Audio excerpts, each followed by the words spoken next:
दोस्तों नमस्कार, मैं अजय पत्रकार। देखिए, नसीरुद्दीन शाह जी ने अपना बयानात जारी किया है और उसमें क्या फरमाया है साहब ने, नसीरुद्दीन शाह जी ने, नरेंद्र मोदी जी को मुस्लिम टोपी जालीदार पहननी चाहिए। और उन्होंने अपना दुख भी उसमें जाहिर किया है कि बहुत साल पहले प्रधानमंत्री नरेंद्र मोदी जी को मौलवियों ने टोपी दी थी और वो जालीदार टोपी उन्होंने नहीं पहनी थी। नसीरुद्दीन शाह ने कहा उस बात को मुझे भूलना मुश्किल है। मतलब ये बात बहुत पहले के 2011 की है। एक फिल्मी कलाकार, रंगकर्मी अगर इस बात को नहीं भूला तो ये क्या अच्छी बात है। और ये बात इनको पहले कहनी चाहिए थी। कुछ कारकों में नरेंद्र मोदी जी रहे, वहाँ ये कह सकते थे, लेटर लिख सकते थे। अब ये कह रहे हैं नसीरुद्दीन शाह जी।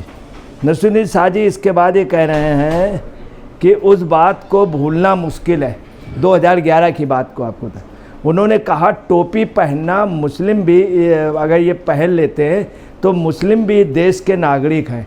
शायद इनको नहीं मालूम, मुस्लिम इस देश के नागरिक थे, हैं, रहेंगे। और बाकायदे संविधान में इसके पहले भी मुस्लिम इस देश के नागरिक थे। यहाँ के नहीं हैं, यहीं के नागरिक हैं। आप कहना क्या चाहते हैं?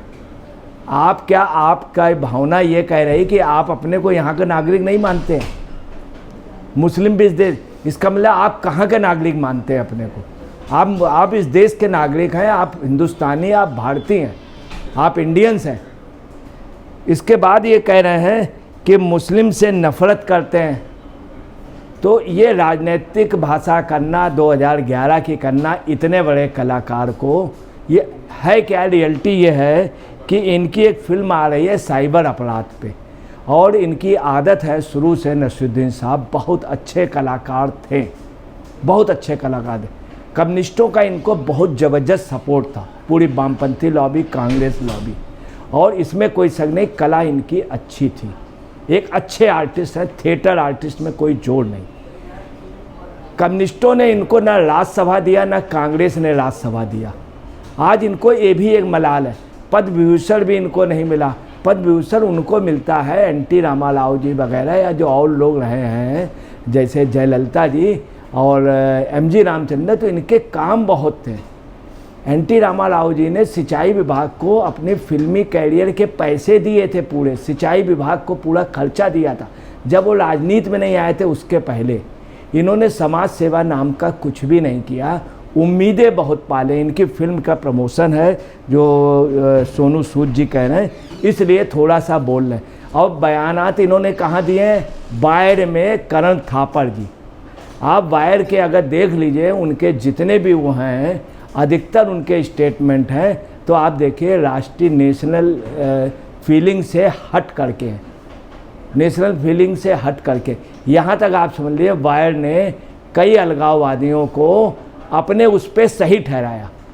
अब आपको बता दें कि नसीरुद्दीन शाह जी यहीं नहीं रुक रहे हैं, इसके आगे भी बोल रहे हैं, और ऐसा विवादास्पद बोल रहे हैं। नसीरुद्दीन शाह जी क्या कह रहे हैं कि मोदी का विरोध करना आसान है, लेकिन मुसलमानों के हिजाब और सानिया मिर्जा की स्कर्ट की लंबाई के बजाय शिक्षा की चिंता करनी चाहिए। क्या एक इतने बुजुर्ग, इतने वरिष्ठ नसीरुद्दीन शाह, जिनका देश इज्जत करता था और बड़े सम्मान उससे लेता था, चूँकि इनके पीछे बैकिंग थी, मीडिया की बैकिंग थी, पूरी कम्युनिस्ट लॉबी की बैकिंग थी, ये क्या कह रहे हैं कि मुसलमानों को हिजाब और सानिया मिर्जा की स्कर्ट की लंबाई, ये सानिया मिर्जा की स्कर्ट की लंबाई नापने की बात करने लगे। क्या ज़रूरत थी इसके लिए? अगर इनको करना चाहिए तो इस बात का कहना चाहिए सानिया मिर्जा की शादी हिंदुस्तान में होती तो एक और अच्छा लगता। चलिए ये तो कोई बात होती। ये तेलंगाना गवर्नमेंट को कहते हैं, कर्नाटक गवर्नमेंट या आंध्रा गवर्नमेंट के सानिया मिर्जा के स्कर्ट की बात ये करने लगे। मतलब कितनी अफसोस की बात है। तो आप देखिए बुजुर्ग होकर के क्या एग्जाम्पल दे रहे हैं सानिया, सिर्फ ये आपको बताना है हाईलाइट होने के लिए, अपनी फिल्म के प्रमोशन के लिए। और इस समय ये इस चक्कर में है शायद राज्यसभा या इनको कोई मिल जाए।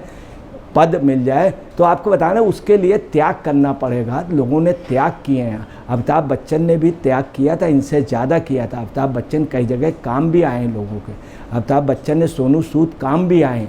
तो इन लोगों की एक बात अलग है, आपने इसमें कोई शक नहीं कि अच्छे आर्टिस्ट थे। अब आप सानिया मिर्जा का ना पढ़ें, स्कर्ट की लंबाई मतलब शोभा नहीं देता। दूसरा आप क्या कहना है कि लंबाई के बजाय शिक्षा की चिंता करनी चाहिए, नसरुद्दीन शाह। इसके पहले भी इन्होंने कई बार बयान दिया, फिर इन्होंने उससे ज़्यादा बड़ी आपत्तिजनक बात कह दी। वो बात इन्होंने क्या कही है, हामिद अंसारी पूर्व उपराष्ट्रपति जी कहते तो उनका एग्जाम्पल देश के मुसलमानों में आशंका के तत्व हैं। आपको बताना है हामिद अंसारी जी के मामले पे इंडी गठबंधन के भी कुछ नेताओं ने कहा था हमसे ये गलती हो गई थी उनको उपराष्ट्रपति बनाने की। हामिद अंसारी जी के कई विवादास्पद बयान रहे। हामिद अंसारी जी के बारे में ऐसा लोग कहते हैं, विद प्रूफ कहते हैं कि खुलेआम वो मुख्तार अंसारी को सहयोग करते। मुख्तार अंसारी इनको अपना रिलेटिव बताता था और मुख्तार अंसारी की खुद खुल करके इन्होंने पैरवी की थी।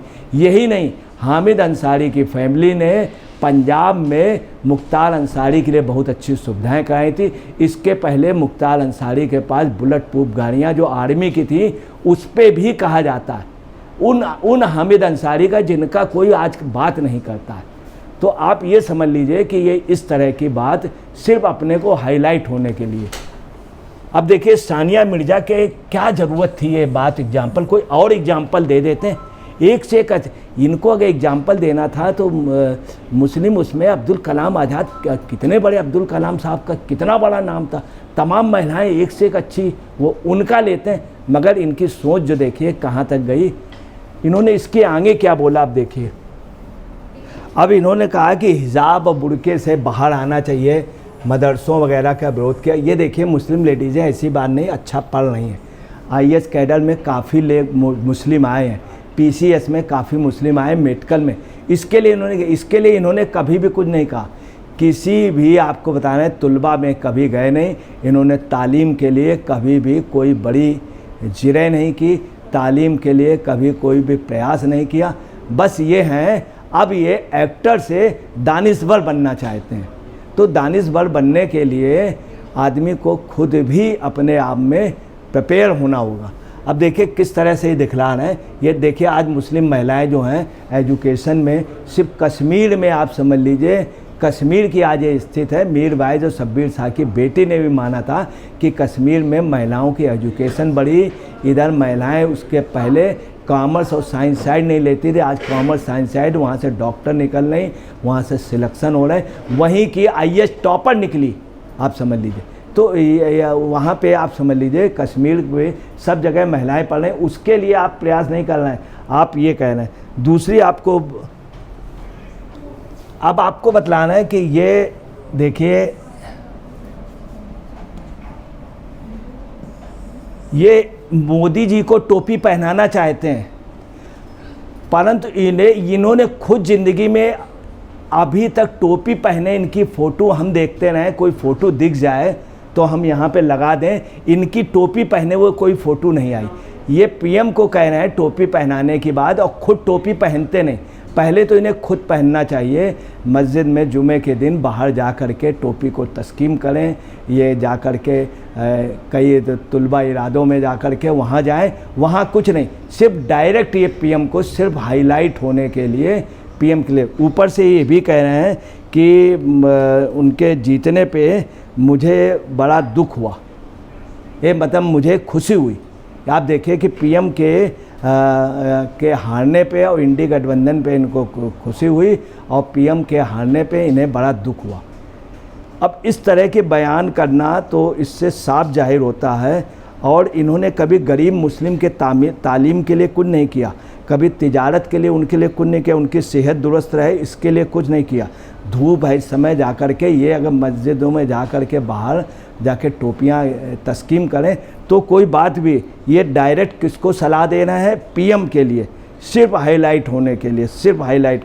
और आप ये भी देख लीजिए कि पाकिस्तान, सऊदी अरब, वहाँ के बड़े बड़े राष्ट्राध्यक्ष खुद नहीं टोपी पहनते, ये खुद नहीं टोपी पहनते। पूरे देश को ये टोपी पहनाने की और पीएम को टोपी पहनाने की कोशिश कर रहे हैं। तो सिर्फ ये हाईलाइट होने के लिए ये ओवर एस्टिमेट कर हो गए, क्योंकि ये 72-73 साल से ज़्यादा हो गए हैं, इनकी एज हो गई और इनकी यही डिमांड यही है कि राज्यसभा कहीं हो जाए। इसके पहले इन्होंने प्रयास किया, कांग्रेस या कम्युनिस्ट को ये चाहिए था कि इनके लिए वास्तव में राज्यसभा भेजना चाहिए, उन लोगों ने नहीं भेजा। ये एक बड़ी वैसी बात है। दोस्तों नमस्कार, मैं अजय पत्रकार।